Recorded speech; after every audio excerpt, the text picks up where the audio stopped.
ये भी तय हो गया कि यूक्रेन में चल रही जंग के बाद बहुत जल्द यूरोप में एक और बड़ी जंग छिड़ सकती है। नई जंग का कारण बन सकते हैं स्वीडन और फिनलैंड, जिन्हें नेटो का सदस्य बनाने की प्रक्रिया शुरू हो चुकी है।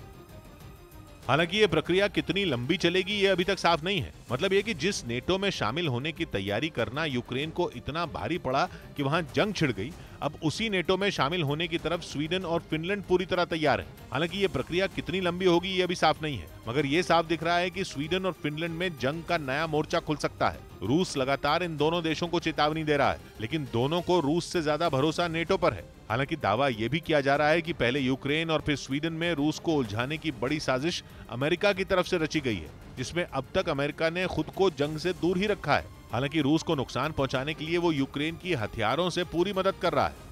अब माना जा रहा है कि अमेरिका की कोशिश अब यह है कि स्वीडन और फिनलैंड में भड़क रही आग में घी डाला जाए, क्योंकि जिस तेजी से स्वीडन और फिनलैंड नेटो की सदस्यता लेने की तरफ बढ़ रहे हैं, उतनी तेजी से यह प्रक्रिया पूरी होने वाली नहीं है। बल्कि नेटो की सदस्यता लेने की प्रक्रिया कई महीने तक चल सकती है। लेकिन अगर नेटो की सदस्यता मिलने से पहले रूस की फौज ने धावा बोल दिया तो अंजाम यूक्रेन जैसा हो सकता है। मतलब ये कि जिस तरह यूक्रेन में जंग छिड़ने के बाद अमेरिका और नेटो ने खुद को अलग कर लिया, कुछ इसी तरह का हाल स्वीडन और फिनलैंड में भी हो सकता है।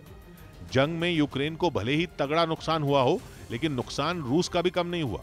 अगर फिनलैंड और स्वीडन में जंग छिड़ गई तो भी रूस को नुकसान तो उठाना ही पड़ेगा, जंग का खर्च भी उठाना पड़ेगा और उसके नतीजे भी भुगतने पड़ेंगे। दावा यह किया जा रहा है कि रूस को उलझाने और उसकी अर्थव्यवस्था को कमजोर करने के लिए यह अमेरिका की साजिश हो सकती है। और अगर ऐसा है तो इसका सीधा मतलब यह हुआ कि पहले यूक्रेन को बलि का बकरा बनाया गया और अब महाशक्तियों के टकराव में स्वीडन और फिनलैंड भी पिस सकते हैं।